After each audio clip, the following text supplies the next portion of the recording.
berkumpul di Masjid Al-Huda ini tanpa ada halangan. Pembacaan ayat suci Al-Quran dilanjutkan dengan sambutan, kemudian acara inti dan yang terakhir penutup.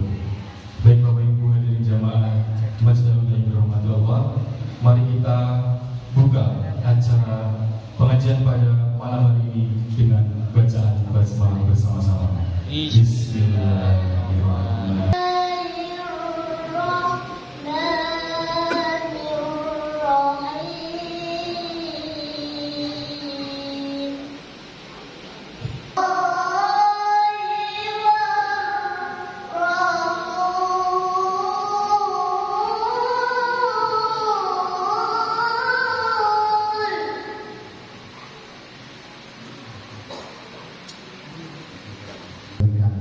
Pada malam hari, untuk itu selamat datang pada rombongan dari Badan Wakaf Al-Quran dan sekali kita aturaken sugeng rawuh dumateng jamaah kampung Saputri ingkang wonten ing dalu menika sampun nggodhaken medalipun nglonggaraken sedaya ingkang dadosaken bantuan Muhammad Yamin. Tetapi setelah ini pengajian akan dipandu oleh moderator, yaitu oleh warahmatullahi wabarakatuh. Waalaikumsalam warahmatullahi wabarakatuh. Alhamdulillah wa syukrulillah wala haula wala quwwata dari pedalaman Kalimantan hanya untuk hadir di antara kita, maka monggo kita bersama-sama untuk menyimak dan juga mendapatkan ilmu dan juga barokah daripada keilmuan dan juga apa yang disampaikan oleh Ustaz Muhammad. Nama saya Hermanus. Setelah menyelesaikan pendidikan di Pondok Pesantren Taruna Al-Quran Yogyakarta, saya melanjutkan pendidikan di Universitas Muhammadiyah Surakarta di Solo untuk menyelesaikan S1 dan mendapatkan gelar SPDI atau Sarjana Pendidikan Islam. Jadi sebelum kami membangun pondok pesantren Cahaya Penggunaan ini, kegiatan kami adalah membina, memualafkan untuk menyampaikan dakwah yang mulia ini. Kami mengajak seluruh kaum muslimin untuk hadir dalam safari dakwah kami bersama dengan BWA, dan tentunya siapkan wakaf dan donasi terbaik untuk mendukung dakwah di seluruh Indonesia. Bismillahirrahmanirrahim. Assalamualaikum warahmatullahi wabarakatuh. Waalaikumsalam warahmatullahi wabarakatuh. Alhamdulillah, alhamdulillahilladzi bi ni'matihi. Itu di Pulau Jawa ini, yakni di Yogyakarta. Tepatnya itu di pesantren Taruna Al-Quran di Sleman, Yogyakarta ini. Di pesantrennya Ustadz Umar Budiarko. Jadi di sini banyak cerita bagi saya. Kemudian saya juga melanjutkan 4 tahun saya di Jogja. Kemudian saya 4 tahun di Solo di Universitas Muhammadiyah Surakarta. Banyak nikmat yang Allah Subhanahu wa taala berikan kepada kita. Masjidnya banyak, majelis ilmunya banyak, madrasah banyak, pesantren banyak. Berbeda dengan keadaan saudara-saudara kita di pelosok pedalaman, apalagi di pelosok pedalaman Sintang, Kalimantan Barat. Saya sendiri terlahir dari suku Dayak, bapak Dayak, ibu Dayak terlahir di pelosok pedalaman Sintang, Kalimantan Barat, bukan di kotanya. Bukan di kotanya. Di sanalah saya mendapatkan hidayah Islam. Listrik pun tidak ada, bahkan musola pun tidak ada, dai yang berdakwah pun tidak ada. Di sanalah kami tinggal. Jadi kalau masuk ke kampung kami menggunakan transportasi jalur sungai waktu itu, pakai speed. Saya ingin tanya sama sekalian, ada yang pernah naik speed nggak? Ada Pak? Naik speed ada? Ada yang saudaranya yang di Kalimantan Barat, kan kampung orang Dayak yang sudah berislam dengan yang bukan itu dua tolak ukurnya. Yang pertama, di kampung itu banyak, mohon maaf, babi-babi berkeliaran. Yang kedua, banyaknya anjing. Jadi kalau kita masuk ke kampung, banyaknya babi-babi berkeliaran, kemudian anjing juga bebas, ya, masuk ke rumah. Kemudian rata-rata satu rumah itu 2-3 ekor anjing. Jadi untuk menjaga rumah dan berburu bagi kami suku Dayak. Nah, kalau kita masuk ke kampung orang Dayak, ini harus hati-hati. Tidak boleh kita ini membawa kebiasaan atau kebiasaan kita di perkotaan. Contohnya Ustaz, contohnya kalau kita masuk ke kampung, kita lihat nih, biasanya babi-babi berkeliaran. Itu kemana induknya, ke situ anaknya, ke situ bapaknya, ke situ induk dan anak-anaknya, begitu babi. Nah, kita hati-hati bawa kendaraan, sampai kita ini tabrak satu saja ekor anak babi yang mati, kita dihukum oleh orang Dayak setempat itu dengan dihitung bapaknya babi, emaknya babi, saudara-saudaranya babi. Berat tak Bu? Iya begitu. Bahkan tidak jarang ada kemarin saya ketemu di Balikpapan itu ada seorang bapak bekerja di. Maka jemaah sekalian, ketika kami dan keluarga hijrah ke Islam, itu tidak mendapatkan penerimaan baik di tengah keluarga kami. Karena bagi orang Dayak itu, ketika keluarganya sudah berislam, aib bagi mereka.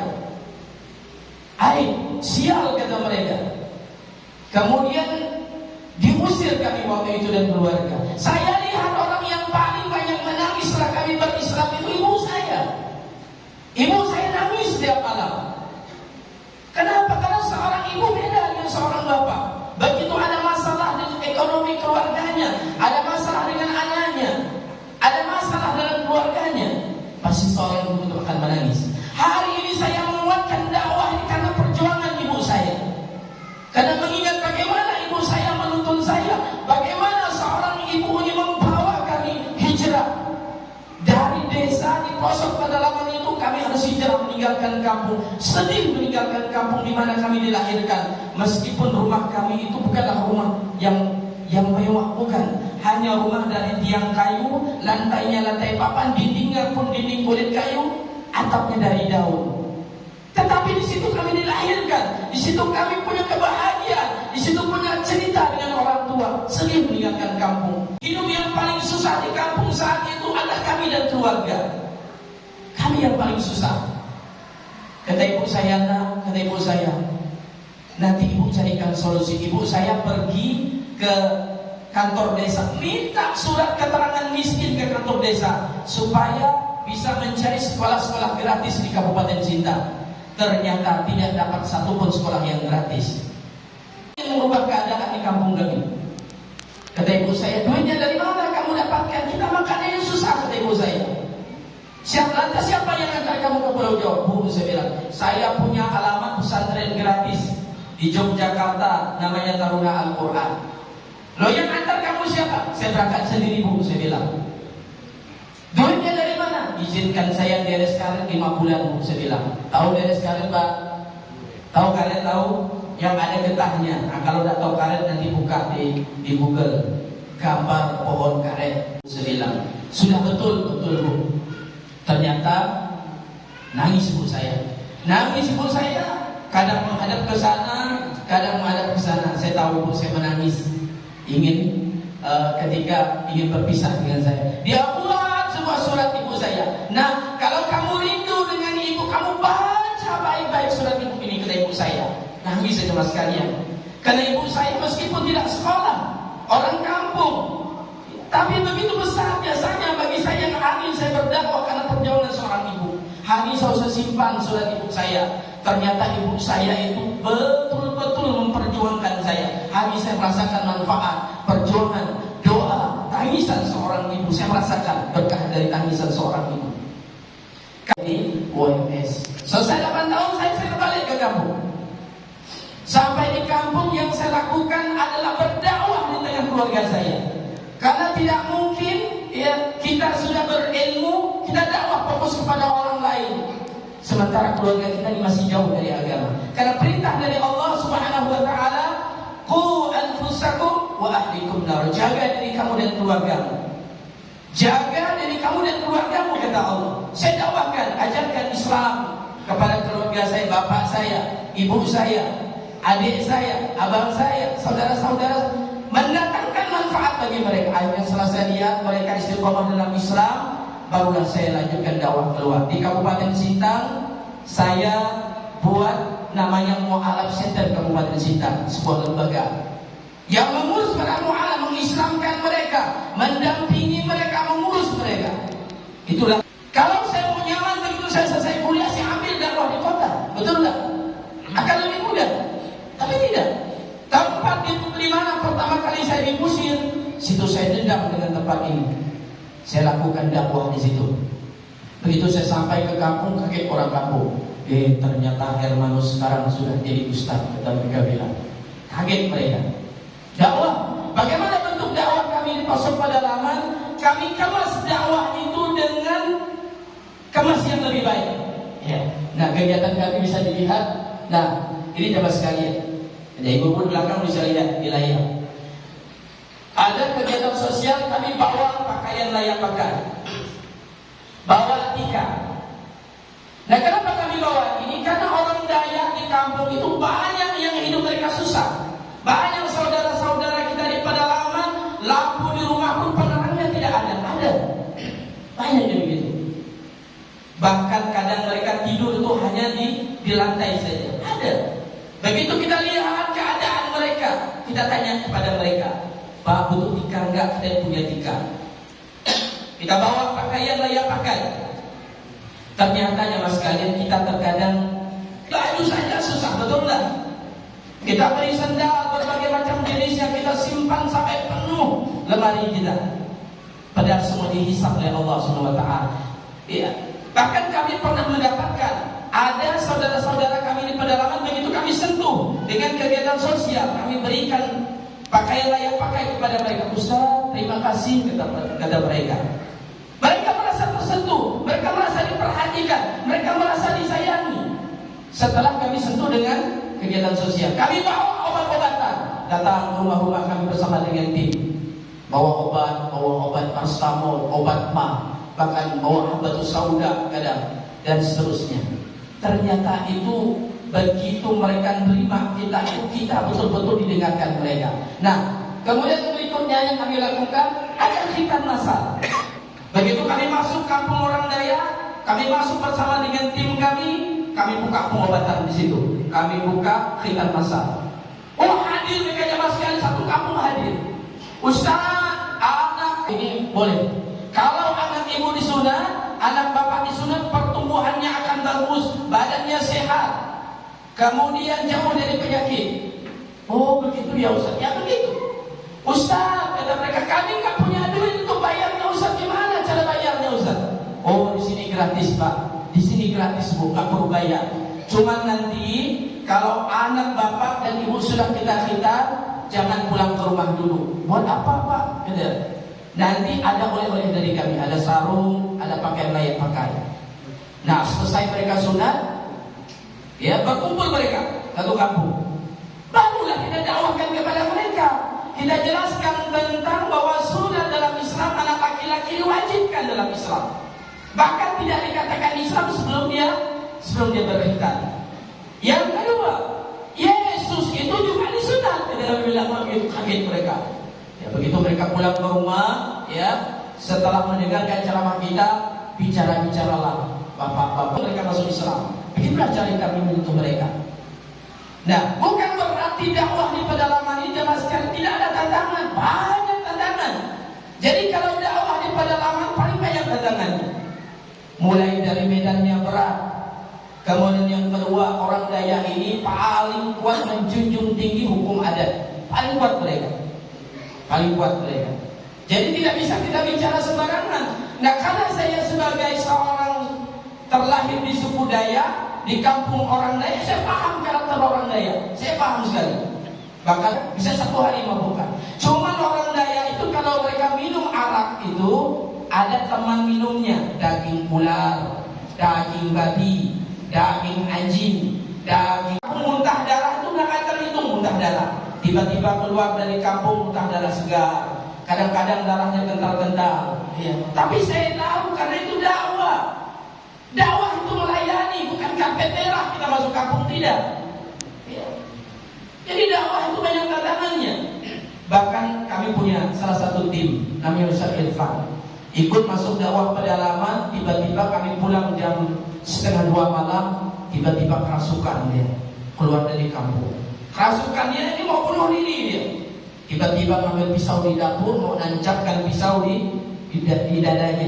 Ya, istrinya telepon saya, Ustaz, ini suami saya, Ustaz. Saya segera datang. Ternyata Ustaz Yamin yang datang di kampung kita ini, beliau bukan orang sembarangan, beliau orang sakti. Iya. Padahal naudzubillah kita ini ketakutan, kita takut, kita tidak ada ceritanya kita ini diancam, apalagi diancam oleh dukun. Yang orang dukun suku Dayak itu paling banyak ilmunya. Mohon maaf ya mas sekalian, mungkin masih ingat kerusuhan tahun 90-an di Kalimantan Barat. Ada yang masih ingat? Ya, saya sebutkan sedikit antara Dayak dan Madu. Dayak dan Madu katanya, bunuh saja.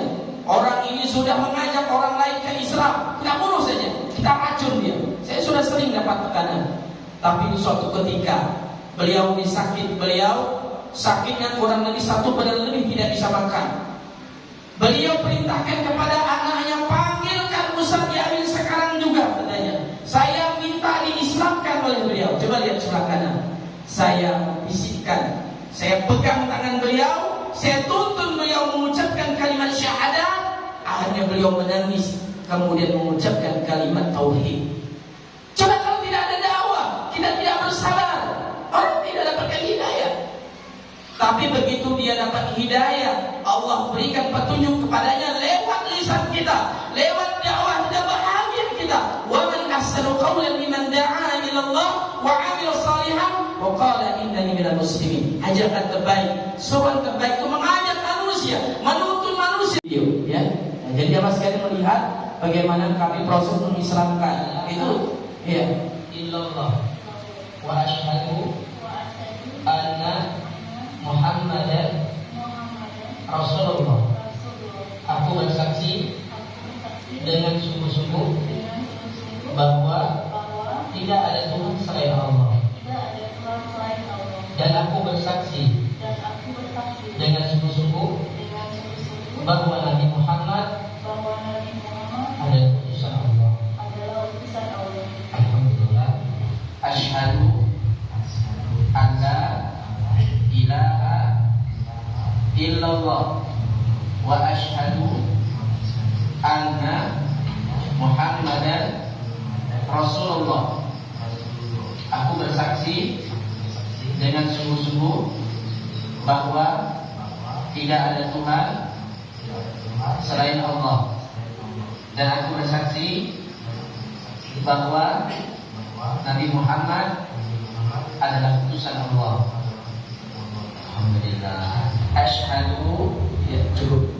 Coba geser lagi. Nah, ini kendaraan ketika kami turun ke lapangan. Kami pakai motor dakwah nih mas sekalian. Motor dakwahnya harus tinggi-tinggi. Kenapa harus pakai motor yang tinggi? Karena yang pertama jalannya rusak. Yang kedua jarak tempuhnya begitu jauh. Bukan 1 jam 2 jam, ada 7 jam, ada 8 jam, ada naik bukit, lewat hutan. Seperti itu, ya. Nah, begini jalannya. Geser lagi. Ya, coba dihidupkan. Nah, jemaah sekalian melihat ada nggak di Jogja yang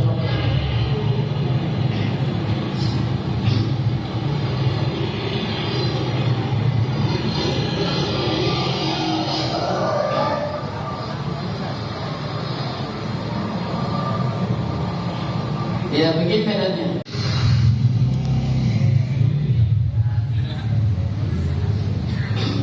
Nah itu logistik tim kita, bawa pakaian di situ, ya. Bahwa ada satu keluarga suku Dayak yang sudah berislam, itu punya anak 6 orang jemaah sekalian. 6 orang anaknya. 4 orang anak ini usia sekolah. Setiap hari jalan kaki dari rumah ke sekolahnya 2-3 kilo jalan kaki. Itu jalannya lewat hutan. Nah setelah dia pulang dari sekolah, dia segera pulang ke rumahnya anak-anak ini. Setiap hari ke-4 orang anak ini gotong royong cari rebung dan pakis ke tengah hutan. Buat apa? Buat makan mereka sehari-hari. Saya begitu dapat informasi begini dari tim kami dan laporan dari pedalaman oleh tim kita, saya tanya kepada tim. Saya bilang, ini bapaknya kemana? Saya bilang, Ustaz, bapaknya anak-anak ini Ustaz cacat Ustaz, tidak mampu kerja. Loh ibunya, saya lihat hidup bapak begini susah. Saya bilang, saya dapat laporan dari tim saya. Saya hari ini datang kemari melihat kesusahan bapak. Saya tahu apa yang bisa saya bantu sebagai seorang muslim, Pak. Saya bilang, keadaan bapak ini mengingatkan saya dulu bersama dengan ibu saya. Saya tangis mas sekalian. Saya ingat bagaimana ibu saya susahnya memelihara kami waktu itu, berjuang kasih makan buat kami, pindah dari satu kampung ke kampung berikutnya. Saya kalau melihat itu susah ini saya menangis. Ustaz, saya bilang, Ustaz lihat anak saya 4 orang ini Ustaz. Kami hari ini makan Ustaz, belas kasihan dari orang-orang di sekitar ini Ustaz. Ada yang kasih 3 canting beras, ada yang 4 canting begitu tiap hari Ustaz. Saya ingin Ustaz jadikan solusi buat anak-anak kami ini Ustaz. Didik anak-anak kami ini Ustaz. Ambillah seperti anak Ustaz sendiri. Saya peluk anak-anak 4 orang ini jemaah sekalian. Pak, saya bilang, anak bapak akan saya ambil, akan saya asuh, dan akan saya muliakan anak bapak seperti anak saya sendiri. Bapak jangan khawatir, saya bilang, kalau anak bapak sudah belajar agama, sudah sekolah, nanti akan saya pulangkan anak bapak ke bapak dan ibu. Saya bilang, tapi izinkan saat ini saya mengurus anak bapak dan ibu. Akan saya buktikan demi Allah, saya bilang, anak bapak dan ibu akan saya muliakan. Saya bilang, saya bawa ini bersama dengan tim. Saya bawa ke pesantren saya. Begitu sampai saya cek badan anak-anak jemaah sekalian, saya lihat rambutnya gondrong, ternyata banyak kutunya di rambutnya. Banyak kutu jemaah sekalian. Beramal sholat ini bukan hanya sholat saja, banyak usaha lainnya. Membantu, ya. Kemudian yang lainnya, kita cari amal, kita memulung amal ini. Yang kedua adalah jangan melakukan perbuatan menyekutukan Allah SWT dalam kita beribadah kepada Allah SWT. Hari ini kami berdakwah dari pelosok pedalaman Sintang, Kalimantan Barat. Jadi mohon doa, mudah-mudahan apa yang kami lakukan di sana menjadi lebih baik dakwah kami. Juga kami ingin menyampaikan bahwa saat ini kami juga mohon doa dan dukungan. Naik motor, naik speed, cuma siap-siap diracun saja. Keluar muhadarat. Nah, silakan teman sekalian. Ayo. Assalamualaikum warahmatullahi wabarakatuh.